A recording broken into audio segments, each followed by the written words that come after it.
fala oferece a nossa aula sobre o estudo analítico das lentes esféricas, beleza? Bom, primeiramente vamos conhecer as incógnitas, tá bom? A primeira incógnita que eu vou trazer aqui, né, a primeira grandeza que a gente vai estudar é o tamanho do objeto, tá? O tamanho do objeto é a altura desse objeto. Outra grandeza é o tamanho da imagem, a altura que a imagem é formada, tá joia?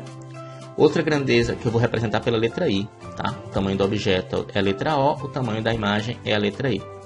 Outra grandeza aqui é a distância focal, né? É o foco da minha lente, que é a distância do foco até a lente, tá joia? Representado pela letra F. Outra distância focal, né? Outra grandeza é a distância do objeto, é a distância do objeto até a lente. Aí aqui, pessoal, tem um parêntese. A maioria dos professores, os livros, utilizam a letra P como incógnita, problema nenhum. Eu vou usar DO, distância do objeto, DO. Você fica à vontade para usar que você achar mais fácil, tá? Mas as duas incógnitas representam a distância do objeto até a lente. E a distância da imagem até a lente, tá certo? Chamada distância da imagem, vai ser representado pela incógnita P' ou DI. Então os livros usam P para a distância do objeto, P' para a distância da imagem. Eu uso DO, distância objeto, e DI, distância imagem, tá bom? Bom, conhecendo todas essas incógnitas, vamos às equações. A primeira equação que eu trago, pessoal, é a da vergência, tá? A vergência pode ser entendida como a medida da capacidade da lente de desviar a luz que sobre ela é incidida, tá? Então a vergência vai ser a capacidade que essa lente tem de desviar a luz. A unidade de medida da vergência é dioptria, DI, tá? Para que a vergência seja dada em dioptria, o foco, né, a vergência é o inverso do foco, o foco tem que ser dado em metros, tá? Então a primeira equaçãozinha que eu trago para vocês é a equaçãozinha da vergência. Outra equação é a equação dos pontos conjugados, ou equação de Gauss. Se você estudou isso em espelhos esféricos, a equação é idêntica nas lentes esféricas, tá? 1 sobre o foco é igual a 1 sobre P, que é a distância do objeto até a lente, mais 1 sobre P', que é a distância da imagem até a lente. Eu utilizo essa equação dos pontos conjugados diferente. Eu uso esse macetezinho aqui, ó. Dodi igual a Fodi mais Fodó. Dodi, Fodi, Fodó é mais fácil de memorizar, tá? E é mais fácil de matematicamente resolver também. Onde DO é a distância do objeto, DI é a distância da imagem e F é o foco. Então, distância do objeto vezes a distância da imagem é igual ao foco vezes a distância da imagem, mais o foco vezes a distância do objeto. Dodi, Fodi, Fodó. Beleza? As lentes também aceitam a equação do aumento, que é I sobre O, onde I é o tamanho da imagem e O é o tamanho do objeto, ou menos DI sobre DO, onde DI é a distância da imagem, DO é a distância do objeto, aqui poderia ser P' e P. Tá? Então essas são as equações das lentes esféricas.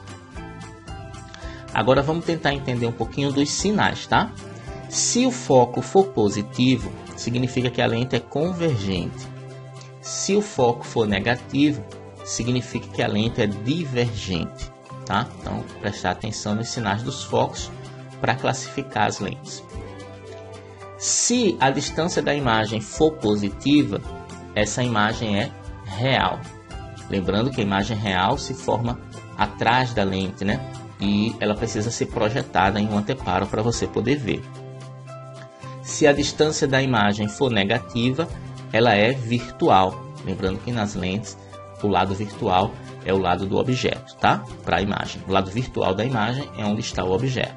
Então, distância positiva da imagem, imagem real, distância negativa da imagem, imagem virtual.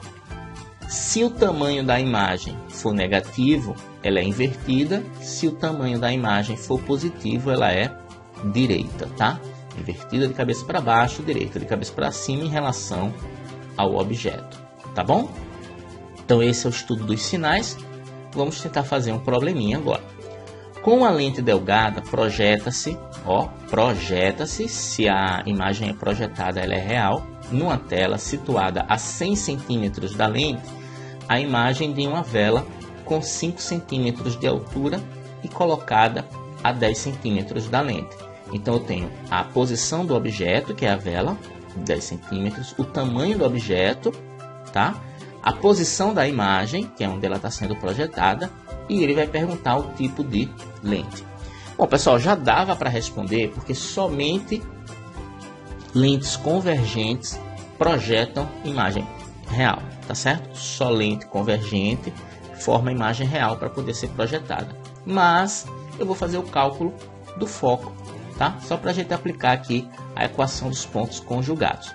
A distância do objeto é 10, a distância da imagem é 100. Coloco na equação inteira, onde tem distância da imagem é 100, onde tem distância do objeto é 10.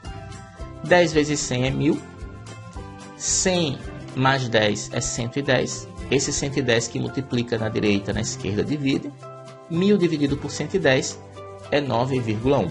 Veja, foco positivo, então a lente é convergente. Tipo de lente, convergente. Agora eu quero saber o tamanho da imagem. Então vou usar aqui a equação do aumento, né? I sobre O menos DI sobre DO. O I é o tamanho da imagem. O O é o tamanho do objeto, que ele deu aqui é 5. 100 é a distância da imagem, que é onde ela está sendo projetada. E 10 é a distância do objeto, que é onde ele está. Fazendo essas continhas aqui, simplificando, vai dar 10 e 1. 10 vezes 5, 50, tá certo? Então a imagem, esse menos 50, significa que ela é invertida. Toda imagem real projetada, ela é invertida. E no caso da lente convergente, ela é maior, né? Objeto 10 centímetros, imagem 50 centímetros. Beleza? Então aqui a gente fez uma aplicação. Vamos fazer outra agora. Imagem invertida, porque o I é negativo, né? Vamos fazer outro problema agora. Um objeto real de 6 centímetros de altura é colocado perpendicularmente ao eixo principal de uma lente divergente de distância focal de módulo igual a 150 centímetros. Então o objeto real tem 6 centímetros de altura, a lente é divergente e a distância focal tem módulo 150 centímetros. Estando o objeto a 300 centímetros do centro óptico, determine a posição da imagem. Bom, pessoal, aplicando a equação dos pontos conjugados, eu tenho aqui a distância focal de módulo 150, mas a lente é divergente. Quando a lente é divergente, pessoal, esse foco ele fica negativo, tá? É importante você prestar atenção nisso. Lente divergente, foco negativo. Então está aqui a distância focal, a 150 e 150. O objeto está a 300 centímetros. Então, distância do objeto 300, distância do objeto 300, e eu quero a posição da imagem, que é a distância da imagem aqui, tá? Fazendo essas continhas, esse menos 150 DI vai para a esquerda como mais 150. Então, 300 mais 150 é 450. E 150 vezes 300 é 45 mil, tá? O 450 que na esquerda multiplica, na direita ele divide. Quando você dividir esses dois valores, você vai encontrar menos 100. Então a posição da imagem é a posição menos 100 centímetros, ou seja, ela é uma imagem virtual, tá certo? Ela é uma imagem virtual. Tá aqui a posição da imagem, eu quero agora o tamanho dela, tá? Para calcular o tamanho da imagem, vou usar essa equação do aumento. Então, I sobre O é igual a menos DI sobre DO. I é o tamanho da imagem, O é o tamanho do objeto, ele diz aqui, ó, 6 centímetros, menos o DI. O DI é menos 100, então é menos 100, tá? Então, 300 vezes I, 6 vezes mais 100, né? Menos com menos mais é 600. 600 dividido por 300 é 2 centímetros. Então, é uma imagem virtual e direita, porque o I ficou positivo, né? Imagem de 2 centímetros. Tá joia? Tá aqui o tamanho da imagem. Eu quero agora o aumento linear. Para calcular o aumento, A é I sobre O, I é 2, O é 6. Isso aqui vai dar 1/3 ou 0,33. Beleza? Então tá aqui o objeto, né? Virtual, distância negativa, direita, I positivo, e menor, né? O objeto tem 6, a imagem tem 2 centímetros. Tá joia? Seria esse o esquema da questão. Tá joia? Bom, pessoal, foi nossa aula sobre estudo analítico das lentes esféricas, tá? Tá aqui a playlist completa para você assistir as outras aulas. Gostou, curte, se inscreve no nosso canal e compartilha com a sua galera, ok? Aquele abraço.